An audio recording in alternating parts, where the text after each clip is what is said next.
Hello friends, welcome back to Block Onn.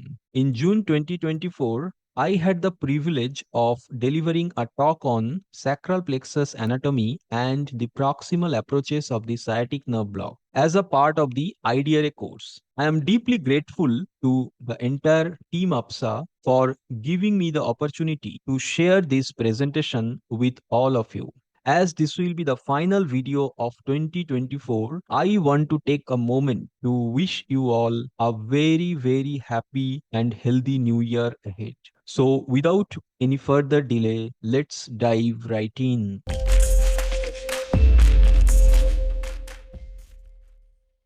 I'll be discussing today about the sacral plexus anatomy and the sciatic nerve block, especially the posterior and the anterior proximal approaches. I bring greetings from the Ganga Hospital, Coimbatore, India.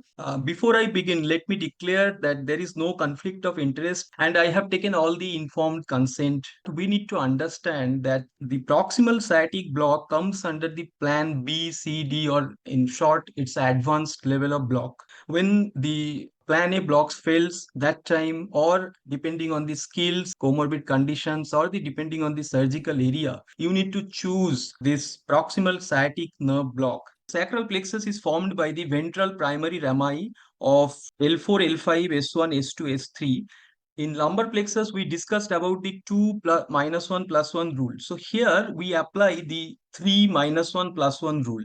L4, L5, S1 forms the superior gluteal nerve with the posterior division, whereas the anterior division forms the nerve to quadratus femoris. If we apply the minus 1 plus 1 rule now, L5, S1, S2 posterior division forms the inferior gluteal nerve, and similarly, anterior division forms the nerve to obturator internus.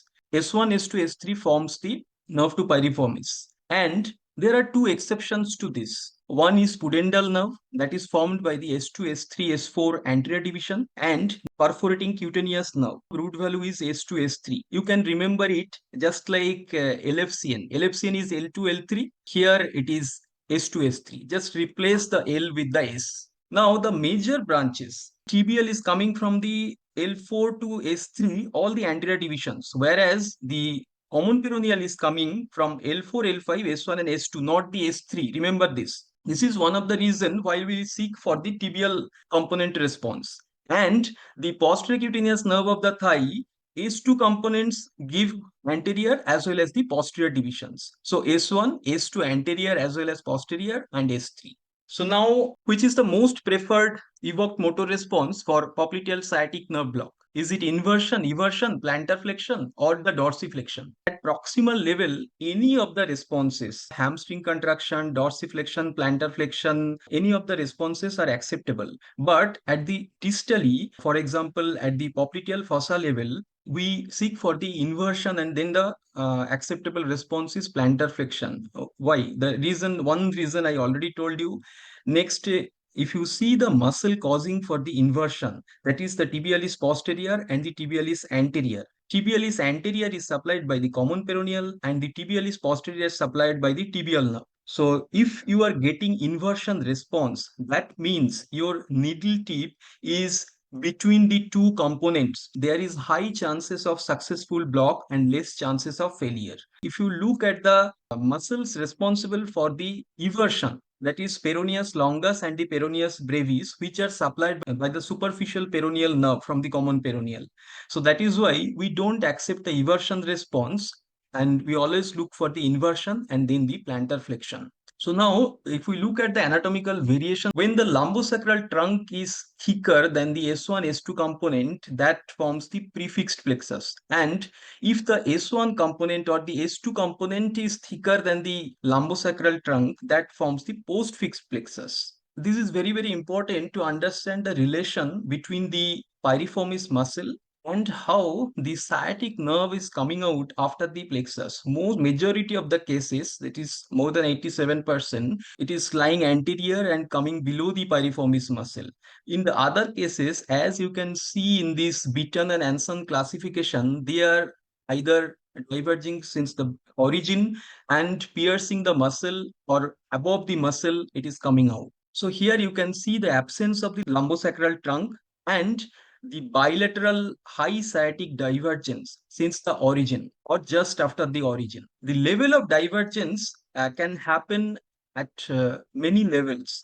So the last one which I have highlighted is the study on the Indian cadavers. Here you can see the 83% cases, the divergence happened after the exit from the greater sciatic foramen. On the right side picture, you can see the three heads of the piriformis muscle, which divided the common peroneal nerve at the origin. Now coming to the ecotexture of the sciatic nerve, if you look at the nerve at different levels, it changes its form or shape. Usually in cross-sectional view or transverse view, it will be like a honeycomb appearance or the reticular pattern. At the origin, that is at the sacral plexus level, it is of triangular or oval shaped. Then at infragluteal level, it is oval or elliptical. Then mid-thigh level, again oval shaped, and at the popliteal fossa, it forms a round shape. If we look at the longitudinal view, you will be seeing the tubular-like structure with alternate hypoechoic and hyperechoic area. Hypoechoic are the neural tissue and the hyperechoic are the non-neural connective tissue. Proximal sciatic nerve scanning is difficult in gluteal, infragluteal, and the proximal thigh region. We use low-frequency curvilinear probe for this. In pediatric cases, we can use the linear probe and first identify the bony landmarks that will increase the visibility or the localization of the sciatic nerve, and also use PNS along with the ultrasound. So dual guidance is recommended, and always use Doppler before attempting for the block. So now let us see the course of the sciatic nerve and its relations. So once you remove the gluteus maximus muscle, you can see the nerve is coming out from the greater sciatic foramen below the piriformis muscle. And after coming out, infrapiriformis area, the floor is formed by the four structures. You can remember it as STIF, S-T-I-F. First one is the superior gemellus. Next, T is for tendon of obturator internus. Then inferior gemellus, and then quadratus femoris. And then it lies or travels between the greater trochanter and the IT. And then in the upper thigh area or then mid thigh area, on the lateral side, you will have biceps femoris, and medial side, you will have semitendinosus and semimembranosus. And 0 to 13 centimeter above the popliteal crease, it usually diverges into two terminal components. As we have discussed, this divergence point can vary from patient to patient. So regarding the myotome, tibial component supplies the hamstring muscles, adductor muscle, the long head of biceps femoris, whereas the common peroneal component supplies only the short head of biceps femoris. And in the leg, it has been already discussed in the popliteal fossa block class, so I am not going into the details. Regarding osteotomy also, you can see the major chunk is supplied by the tibial nerve, and the posterior surface of the femur is supplied by the sciatic nerve, and skin surface of dermatome is supplied by the posterior femoral cutaneous nerve of thigh. Except the medial side, the rest of the area is supplied by the sciatic nerve. So a few points regarding the posterior femoral cutaneous nerve. Our earlier belief was that it ends at the popliteal fossa region, but recent cadaveric study has put a big question mark on this dermatomal distribution. If you look at this study, in 45% cases, it is ending at the level of mid cuff level, and 44% or 45% cases it is ending at the heel. Only in 10% cases it is ending at the popliteal fossa region. So when you give a sciatic nerve block and even after that patient is having pain on incisions, the sparing of the posterior femoral cutaneous nerve could be a reason for that pain. If you had attended my lumbar plexus class, probably you remember this. We discussed about the sparing of the upper part of the incision and its solutions. So here you can divide the area into anterior and posterior, superior and the inferior compartment. And according to that,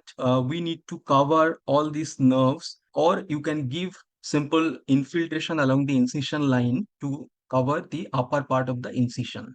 So now, what are the things we need to block the sciatic nerve at the proximal level? As I told, it is a dual guidance. So we need curvilinear probe or linear probe in pediatric patients or thin-built adults, and nerve stimulator with the following settings. The needle you might need at this proximal level, that is 10 to 15 centimeter. And the local anesthetic, I always would like to use the adrenaline containing solution because of the high vascularity of this area. And for anesthetic block, 0.5% bupivacaine or above, or 0.75% ropivacaine, or for analgesic block, you can use 0.2% ropivacaine. The volume depends, with ultrasound or dual guidance, 15 to 20 cc would be enough. And also never forget the consent IV access monitoring last kit, aseptic technique, and the anxiolysis. So the patient position depends on the approach you are using. So in posterior approach, patient would be lying in the lateral position, and in anterior approach, patient will be in neutral position. And while we are doing ultrasound guided, we need to flex the limb and externally rotate it. I would come to this later. So regarding approaches, we have so many approaches described till date, but don't get confused. You can sit back and relax now, because the Astra Delphi consensus, they have mainly divided into four different approaches. One is the sacral plexus block. One is the transgluteal approach. Transgluteal means your needle is going through the gluteus maximus muscle. So whatever approaches comes in front of the gluteus muscle, and your needle is piercing the gluteus muscle, that will become the transgluteal approach. So easy to remember. And anything beyond the gluteus muscle, gluteus maximus muscle, that will be your infragluteal approach. So mid thigh approach will be an infragluteal approach, and the anterior approach. So first approach we'll start, that is the Mansour's parasacral approach. So here the needle entry point is very easy to remember, that is posterior superior iliac spine and ischial tuberosity. You have to mark the needle entry point will be 6 centimeter distal to the posterior superior iliac spine on the line joining these two landmarks. We have a modified Mansour's approach, and currently we practice this approach only. We divide this line into three equal parts, and the needle entry point is joining of the upper 1/3 and the lower 2/3. Here, chances of getting the response or EMR in the first attempt is slightly higher than the Mansour's approach. So on Mansour's or modified Mansour is more than 95% is the success rate in first attempt. So let's watch a video now. So I am going to demonstrate the sacral plexus first.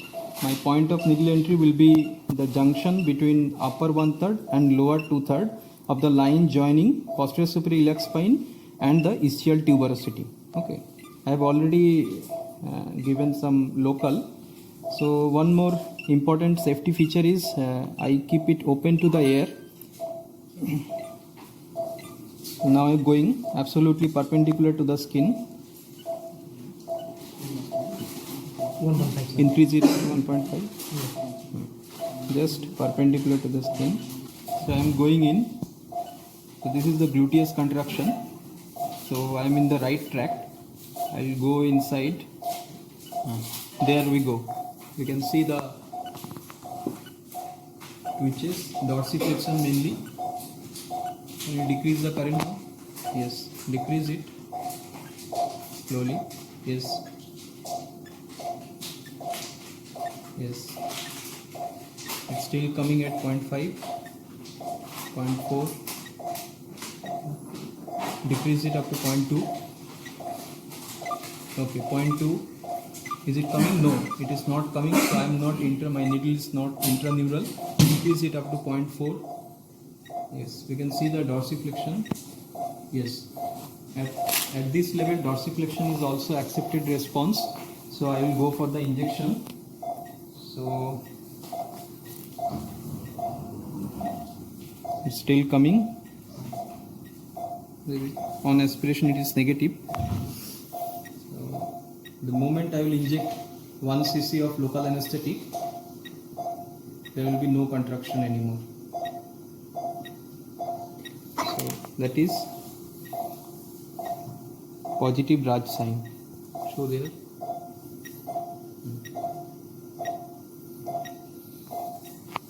Okay, I have injected almost 10 cc. So if you give good amount of local anesthetic, you can see the backflow also. We will check every 3 to 5 cc. You have to aspirate and then inject.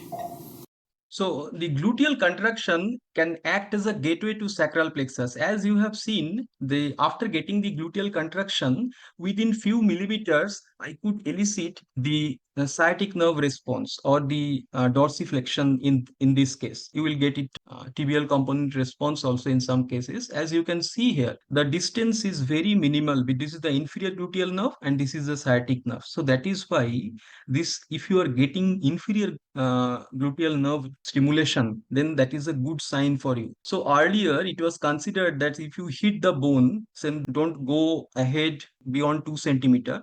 Now it has changed to 2 millimeter if you are getting the inferior gluteal nerve response. Now, does sacral plexus blocks the obturator nerve also? The answer is yes, to certain extent. Cadaveric studies and clinical studies also demonstrated that in more than 80% cases, if you use higher volume, then the drug can spread towards the obturator nerve, as you can see how close it lies. So that is why probably when you are using the lumbar plexus and the sacral plexus block for hip surgeries, that we are not getting obturator sparing. But when we are doing the lumbar plexus alone, there we are getting lot of sparing. As you can see, a muscular tag is there in between the femoral and the obturator nerve. So coming to the troubleshooting in this case, so after skin subcutaneous tissue, you will hit the gluteus maximus muscle and then you will get the inferior gluteal nerve stimulation, and then the piriformis muscle comes and then you will hit the either of these three or four.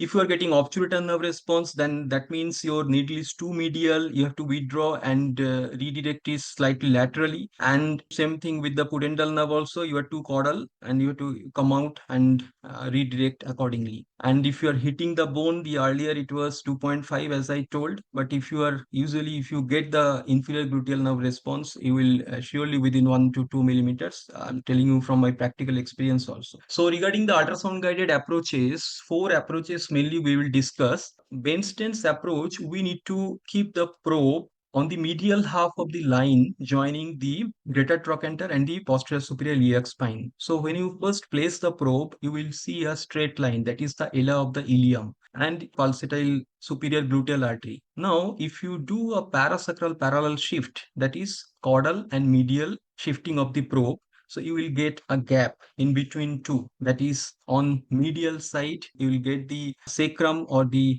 ending of the, posterior superior iliac spine, or on this side, you will get the posterior border of the ischium. So as you can see here, if we just caudally rotate the probe, we can see the sciatic nerve after formation coming out in the longitudinal view. So here, this is the one of the advantages of the Bernstein approach. Here we can get the sciatic nerve in a longitudinal view. So after deposition of the drug, you can see a nice drug spread inside the paraneural sheath in this view. Here you can see the block video. I'm coming from the lateral to medial. You can use the out of plane approach, but always use the dual guidance technique. Here you can stimulate with the 0.5 or 0.4 milliamps current, and you will get the appropriate response once you rule out the intraneural placement, and then you can deposit the drug. So after negative aspiration for the blood, as you can see, post block scanning, a nice drug spread on both sides of the sciatic nerve in longitudinal view. So coming to the Tahas approach, here you need to place the curvilinear transducer 8 centimeter lateral to the uppermost point of the gluteal cleft. Sometimes immediately you might not get the desired picture. So in that case, you need to go Kefala direction and then identify the ala of the ilium as I have discussed in the Bernstein approach, and then you come caudally and you will get the same greater sciatic foramen view and the sciatic nerve from the sacral plexus. It will be coming out. Here you can see the probe placement, and as I'm not getting here desired picture, I'm going up, then got the ala of the ilium and then coming out. So this is the sacral plexus or the sciatic nerve. Here we are seeing the sacral plexus or the sciatic nerve in the cross-sectional view. So here you will not get that longitudinal segment of the nerve. So ultimately we'll see a triangular shaped or the oval shaped structure, and this typical appearance of the posterior border of the ischium is known as the Tucan's bill appearance. So out of plane or in plane, you can come, stimulate, aspirate, and then deposit the drug. In Kezel's approach, one first line is drawn between the posterior superior iliac spine and the sacral hiatus, and a perpendicular of similar length is drawn at the midpoint between these two lines. So that will be the landmark for the needle entry. This approach can be used for PNS guided or as well as the ultrasound guided or the dual guidance technique. As you can see directly when you will keep the probe over that point, you will get the view of the sacral plexus with the sciatic nerve. With the caudal rotation of the probe, you will get a longitudinal view. Recently, we got parasacral ischial plane block or parasacral interfacial plane block, where instead of going towards the nerve and stimulating it, we are hitting the posterior border of the ischium and depositing the drug.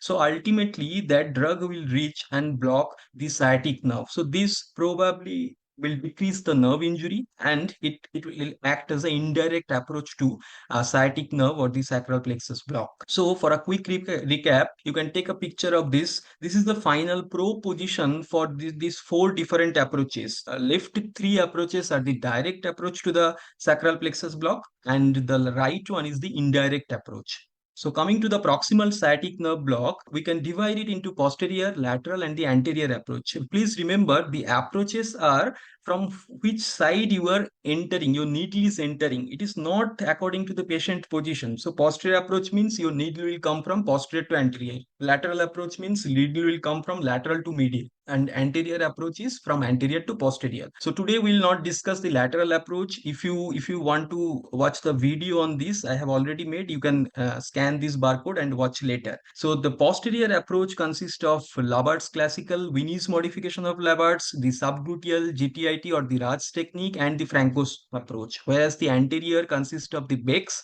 and the its modification. So these are the PNS guided approaches. And according to the new classification, so all these four components are the part of the transgluteal approach, because you are piercing the gluteus maximus muscle while doing these four blocks. For historical purpose, we need to remember the Labart's approach. Still, people are doing this approach, but we have stopped doing because it is very painful and the deep approach. And the needle manipulation becomes difficult, and in obese patient also, the landmark becomes very difficult to get. That is why, and needle length will not be adequate sometimes. We have stopped doing it, but for your exam purpose, you need to know these two approaches. Another important approach is the mid-gluteal approach. So first we started with the parasacral approach, then we come down to the, and now we are shifting at the mid-gluteal level. Here you need to identify the midpoint of the intergluteal cleft, and needle entry point will be 10 centimeter lateral to the midpoint of that intergluteal cleft. One important point is you need to include the gluteal contour while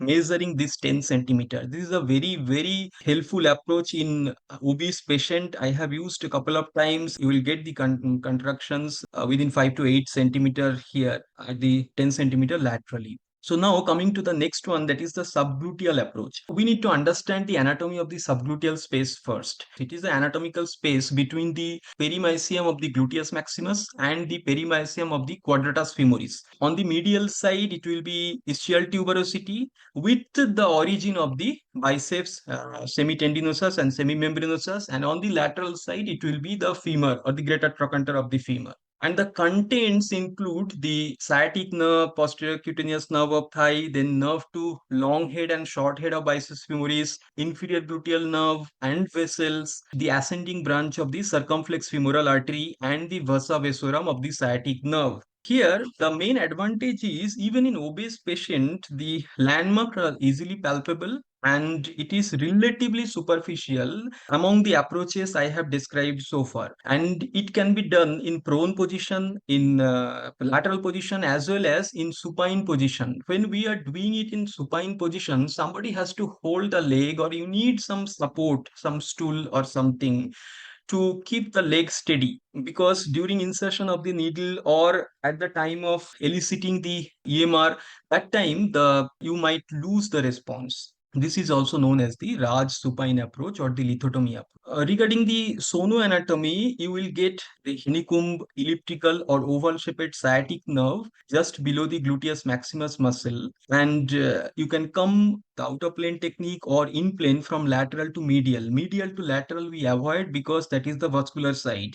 You might puncture the vessels like the inferior gluteal artery or vein. On the left side, you are seeing the PNS guided GTIT approach or the subgluteal approach. Some people might take a landmark like 4 centimeter below this midpoint. Both are described in the literature and elicit the response, the tibial or the common peroneal component. And yeah, once you get that it is not intraneural, less than 0.2, it is not coming, you can aspirate and deposit the drug. Please pay attention to this video, ultrasound guided video. There is a loss of ecotexture between the nerve and the surrounding muscles because it was an old patient. So you will get similar kind of pictures when you are dealing with the old patient. It is not as good as that schematic. So here nothing is visible. That's why we need to scan in cephalad and caudal direction, that is scout scanning, as well as a nerve stimulator to stimulate and identify. So here you can see that was the anterior injection. So now I am changing the needle again and trying to go in the subgluteal space. Now this injection is again outside the subgluteal space. Now I am in the subgluteal space in the right plane, and with the injection, as you can see, the beautiful spread of the drug which is pushing the nerve. In the subgluteal space, on ultrasound, you will see the nerve is more towards the ischial tuberosity, rather exactly in the midpoint between the two. So post-block scanning, you can scan in cephalocaudal direction, or you can scan in the longitudinal direction also, so that it will give you idea about the correct deposition. As I told, the first part of the injection was outside the subgluteal space of the paraneural sheath. So, what are the limitations of the posterior approaches? It is time consuming because you need to change the position and then place in the original position again. It requires assistance. Transducer stabilization, especially in case of when you are doing the lateral approaches, that time it might be difficult to stabilize the transducer with the left hand, and needling also.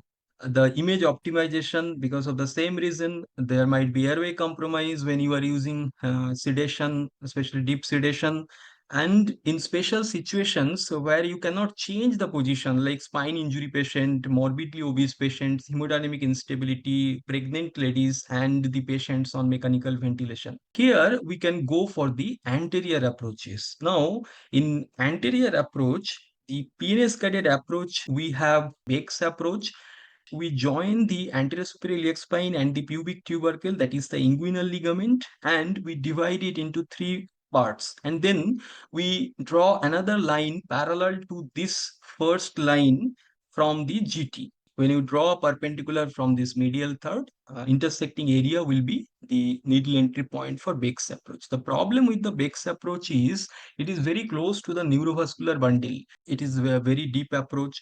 So all anterior approach or the all proximal approach, you can say, for that reason it is very deep. Always you need some local anesthesia and before inserting the needle, as well as the sedation before performing the block. Another modified approach is Chelly's approach. So here, instead of the dividing the line into three parts, we are selecting the midpoint and drawing a line or perpendicular line of 8 centimeters. So that will be your needle entry point. Here, one advantage is while coming out, you can do a femoral nerve block also. So that is called the two-in-one block. So first perform the sciatic nerve block, and while coming out, you do the femoral nerve block. In such cases, the problem is while going in, that time also you can hit the femoral nerve and puncture that area. While you are inserting the needle, you should start your nerve stimulator. If you are getting the patellar dance or the quadriceps contraction, you need to be very careful. You need to withdraw and redirect it laterally so that you can bypass the femoral nerve and then advance the needle. Later, Woos et al. In a cadaveric study demonstrated similar landmark like 3.5 centimeter distal to the inguinal crease. So both are almost similar landmarks, and consistently you can access the sciatic nerve and you can see the femoral nerve, how closely it is associated with the needle tip. Advantage is you can do two blocks at a time and with a single needle prick. But disadvantage is you can injure the nerve if you are not careful. And this needle entry point is 1 to 2 centimeter lateral to the femoral artery. So regarding ultrasound guided anterior sciatic nerve block, when you place the probe on the anteromedial aspect of the thigh, we will see a picture like this. Okay, below the sartorius muscle, you will get the superficial femoral artery along with the femoral nerve, two divisions, then the three adductor muscles, and then below the adductor magnus muscle and in between the hamstrings, you will get a honeycomb appearance. That could be your sciatic nerve. You need to differentiate it from the tendons of these hamstring muscles. So for that reason, you need dual guidance. And not only the superficial femoral, you will have the profunda femoris vessels or some other vessels. I will come to that. So you need to bypass those vessels and important structures, and either from lateral to medial in plane or out of plane technique, you need to access the sciatic nerve. Now, in case of PNS guided, one important point was the heating of the lesser trochanter. So here, as you can see, it is relatively away from the femur or the lesser trochanter, because whenever we are doing ultrasound guided anterior sciatic, we are going at least 4 centimeter below the lesser trochanter area. So that's why we can do external rotation and abduction, and we can access the nerve, because below the lesser trochanter area, with external rotation you will have a good access to the nerve. But in PNS guided technique, we always stick to either just above the lesser trochanter or at the level of lesser trochanter. There, if you do the external rotation, that time lesser trochanter will be will be more prominent and obstruct more. So more than 90% cases, when you insert the needle vertically, at that point you will hit the lesser trochanter. So at that point, what you have to do when you are doing only PNS guided, you need to rotate it internally. So in neutral position, you need to insert the needle, and then if you're hitting the bone, you need to go medially or you need to rotate, do an internal rotation. So that will help you to bypass the lesser trochanter. It looks very easy, but is it so? Let's review it once more. So I didn't speak about the anterior branch of the obturator nerve. I didn't mention the branches from the medial circumflex femoral vessels. I didn't talk about the posterior division of the obturator nerve, and I didn't mention the inferior gluteal vessels. All these structures will come depending on the level you are scanning. So before jumping into inserting the needle, we need to do a Doppler, as I have mentioned in the other approaches also. You need to scan the area, your proposed needle trajectory well, and then you decide the needle trajectory. So it's like a walking through the maze and trying to get the correct path to reach your target. So what we can do, what is the solution here? You can see again these same old patients. The echo texture is slightly lost. First, identify the nerve. Suppose you are thinking that that honeycomb appearance is probably nerve. You can identify by cephalocaudal scanning, or then you can rotate the probe 90-degree and get a longitudinal view, and then scan for the vessels. Here, all the vessels are on this side, lateral side. So I have access to the out of plane technique. So medial to lateral is also possible, but technically difficult to come from the medial side. So once you reach the paraneural sheath and pierce it, you will get a distinct pop if you are using a blunt tip needle. And once you get the pop, you can deposit the drug. Here, you can use the nerve stimulator and get the desired response also. I didn't do it with nerve stimulator, just with the ultrasound only. But you can use nerve stimulator definitely to correctly identify the nerve. With the post-block scanning, we can see some local anesthetic was outside the paraneural sheath, probably initial injection, and then it was correctly placed within the, as you can see in the longitudinal view also here. There's a nice spread of the drug in the longitudinal section. What are the complications can happen with the sciatic nerve block? It depends on the level at which you are performing the block. The nerve injury, the vascular injury, and the formation of the hematoma, which can further compress the nerve, the local anesthetic systemic toxicity, infection, the perforation of the pelvic organs in case of sacral plexus block, the delayed recovery, especially if you are doing intraneural injection or using the adjuvant like dexamethasone,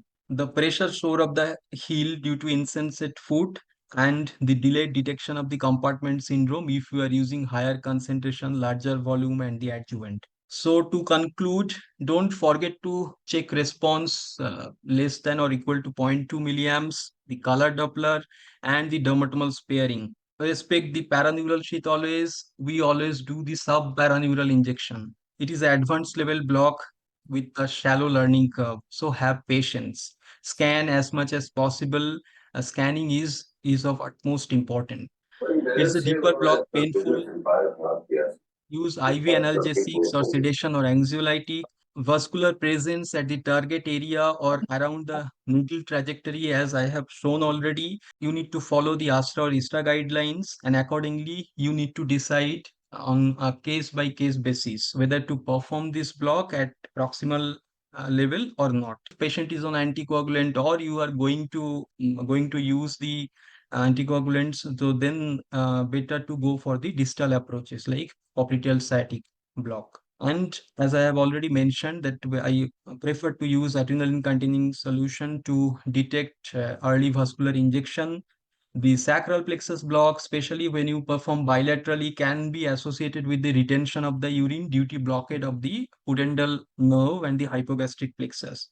And all the proximal approaches are mainly for the anesthetic purpose. So it is not ERA suitable. So there might be hamstring weakness and fall. So please remember this. With this, I'm ending now. So all the best to all of you for the upcoming exam. If you have any questions, you please write it in the chat box. I'd be happy to answer.